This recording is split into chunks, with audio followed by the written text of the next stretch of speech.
कि उसके बारे में मैं कल बताऊं, लेकिन आज बुद्धिवादियों की बात मैं बताती हूँ कि जो बुद्धिवादी होते हैं उनकी बुद्धि में एक प्रकाश आ जाता है और वो देखते हैं कि यहाँ बैठे बैठे हम महसूस कर रहे हैं इन उंगलियों के अग्रों में कि इस आदमी में क्या शिकायत है और हम में क्या शिकायत है, हम किस तरह से इस चीज़ को महसूस कर रहे हैं। एक बार जब शुरू में इंग्लैंड में हमने काम किया, आप आश्चर्य करेंगे, 4 साल तक हम 7 आदमियों की खोपड़ी ठीक बैठे करते रहे, परेशान हो गई तबीयत। मैंने कहा इससे अच्छा उस हिंदुस्तान में काम करे, पर क्या करें, हमारे पति की वहाँ नौकरी है, तो मैंने कहा चलो इन पे कुछ हाथ चला सके। तो 7 साल तक हमारे परेशान हो गए। 4 साल तक हमने 7 आदमियों पे मेहनत करी। लेकिन उस वक़्त एक साहब जब वो पार हुए तो उन्होंने कहा कि आप कहते हैं, उनको तो विश्वास नहीं होता ना कि यहाँ बैठे बैठे आप सामूहिक चेतना में जागरूक हो जाते हैं और ये सामूहिक चेतना आपके नसों पे प्रदर्शन देती है, उसकी प्रचिति देती है। तो किस तरह? मैंने कहा अच्छा तुम कोई सवाल पूछो। कहने लगा कि अच्छा मेरे पिता की चिट्ठी नहीं आई, बहुत दिन से टेलीफोन नहीं आया, मैं जानना चाहती हूँ मेरे पिता कैसे। अच्छा, मैंने कहा ऐसे हाथ करके और तुम ध्यान करो अपने पिता का। एकदम से उनकी उंगली यहाँ पर बुरी तरह से जलने लगी। कहा माँ इसका क्या अर्थ हुआ? मैंने कहा देखो बेटे, ये सब आपके पिता के चक्र हैं और ये जो है विशुद्धि चक्र है। तो अंग्रेजी में मैंने कहा कि he must be down with very bad bronchitis. और जब मैंने ऐसे कहा, उसने कहा सच बात है? मैंने कहा तो फ़ोन करो। जब उन्होंने फ़ोन किया तो उनकी माँ फ़ोन पर आई और उन्होंने यही वाक्य कहा, your father is down with very bad bronchitis. उसके बाद उनका अच्छा अब क्या करें? मैंने कहा अच्छा मैं तुमसे बताती हूँ उसको किस तरह से ठीक करना। और जब वो किया तो 1 घंटे बाद उनकी माँ का फ़ोन आया। उनका भाई पता नहीं क्या चमत्कार हो गया कि तुम्हारे फादर एकदम आधे घंटे बाद उठ के खड़े हो गए, इस परफेक्टली ऑल राइट। ये चित्त की कमाल, जिसे चित्त कहते हैं, ये असली चित्त है जिसमें सत्य का प्रकाश आ जाता है। यहाँ बैठे बैठे आप ये सब कार्य कर सकते हैं। आज तक मनुष्य ने कोई सा भी जीवंत कार्य नहीं किया, सब मरा हुआ कार्य हम लोग कर रहे हैं। मैंने कल ही बताया आपसे, जीवंत कार्य सिर्फ आत्मा के प्रकाश से हो सकता है, जबकि हाथों के उंगलियों के सहारे सारी कुंडलिनी उठती है। आज आपने डॉक्टर वॉरेन को सुना है, इनकी जो बातें हैं, जो भी कहा, इससे बहुत गहरे आदमी हैं। इन्होंने कम से कम कुछ नहीं तो 4-5 हज़ार ऑस्ट्रेलिया के लोगों को आत्मदर्शन दिया और इन्होंने कुल वहाँ 12 शहरों में सेंटर्स खोले हैं। सिर्फ सिडनी में ही 7 सेंटर्स हैं। इतना इन्होंने कार्य किया और ये आदमी बिल्कुल गए बीते हालत में यहाँ आए थे, बहुत बीमार थे। इतनी समर्थता इस आत्मा ने दे दी। यही समर्थ, यही कहा जाता है मराठी में, समर्थाचिया वक्र पाहे असा सर्व भूमंडली कोण आहे। हमारे शिवाजी महाराज भी आत्म साक्षात्कारी थे। देखिए उनका जीवन कितना शुद्ध था।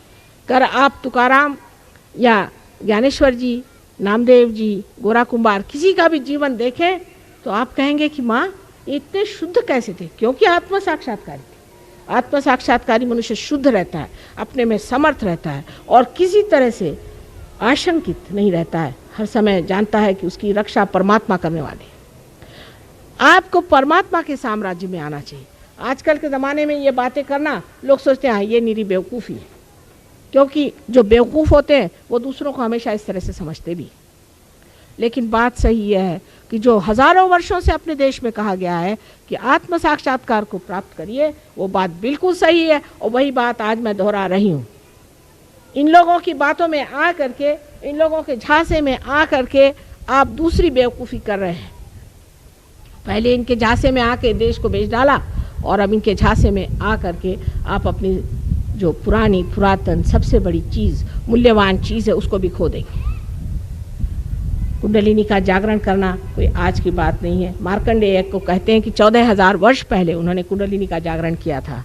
जनक राजा ने नचिकेता का कुंडलिनी का जागरण किया था।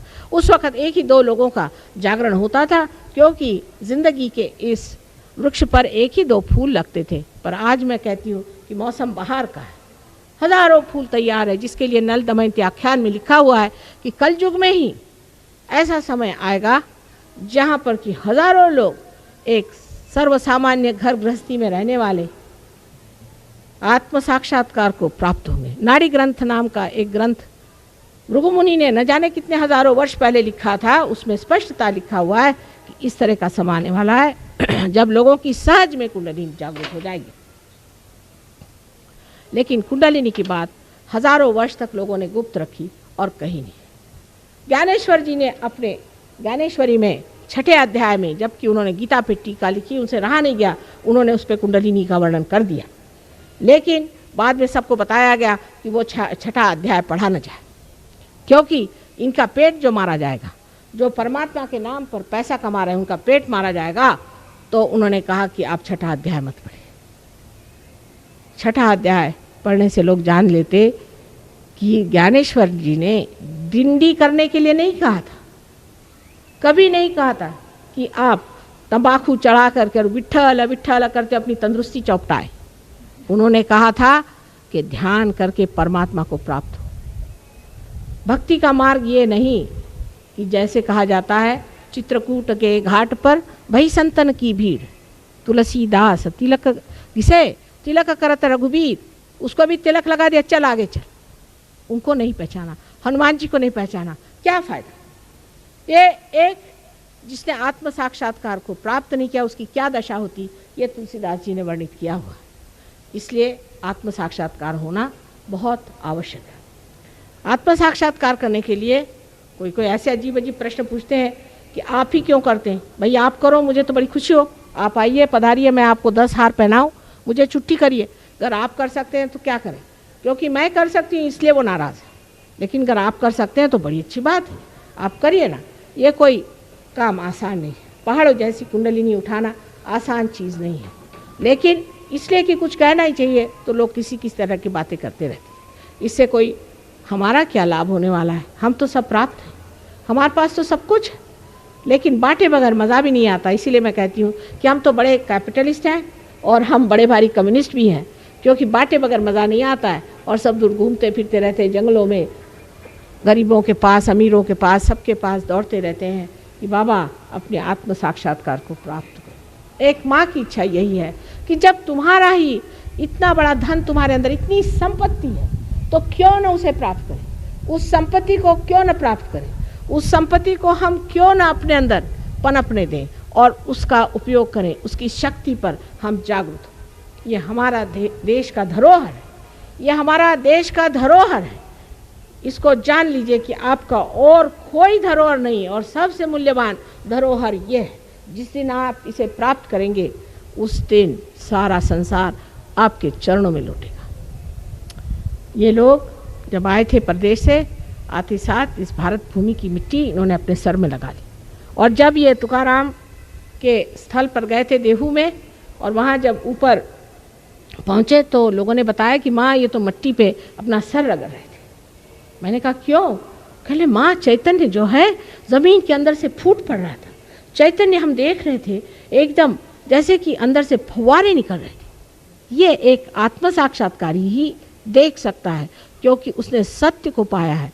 आपको ज़्यादा दूर जाने की ज़रूरत नहीं, आप अपने उंगलियों पे जान सकते हैं सत्य क्या है और असत्य क्या है। कोई आदमी है वो झूठा है, सच्चा है, कोई चीज़ है वो अच्छी है, बुरी है, कौन सा कार्य करना चाहिए, इसका पूरा विवेक आपको चैतन्य जब आप पा लेते हैं तो चैतन्य ही सब सजा देता है। पर इतना ही नहीं, इससे कहीं अधिक ज्ञानी आप हो जाते हैं, और उस ज्ञान का कोई वर्णन नहीं किया जाता। जैसे कि आप नानक साहब हैं, उन्होंने कहा कि कहे नानक बिन आपा चीन्हे मिटे न भ्रम की काई। उन्होंने कहा जब तक अपने आप को आप पहचानोगे नहीं तब तक भ्रम मिट नहीं सकता।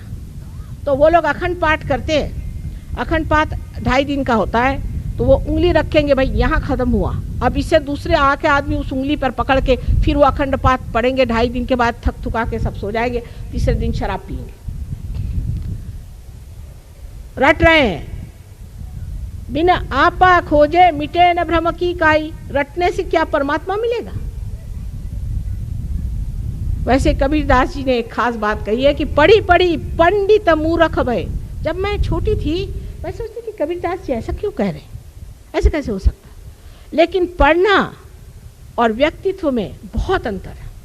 आदमी जब पढ़ता है, कोई अगर गीता पे भाषण देता है तो सोचता है कि वो व्यास मुनि हो गया। अहंकार बीच में खड़ा है, एक बड़ा भारी पहाड़ बन के। इसलिए भाषण देते वक्त लोग बातें ऐसी बड़ी बड़ी करते हैं और अंदर से सारा खोखलापन। 2 दिन उनके पास जाइए तो पता चलता कि हे भगवान, इतना ये खोखला आदमी ये इतनी बड़ी बड़ी बातें करता है, इसे कोई भी लज्जा नहीं आती, इस तरह की बातें कैसे करता है? क्योंकि उसके अंदर धर्म नहीं, धर्म की शक्ति नहीं। जिस आदमी में धर्म की शक्ति होती वो कभी भी इस तरह की असत्य बात बाहर और अंदर से पूरी तरह से एक खोखलेपन से जीवन नहीं बिता सकता। मनुष्य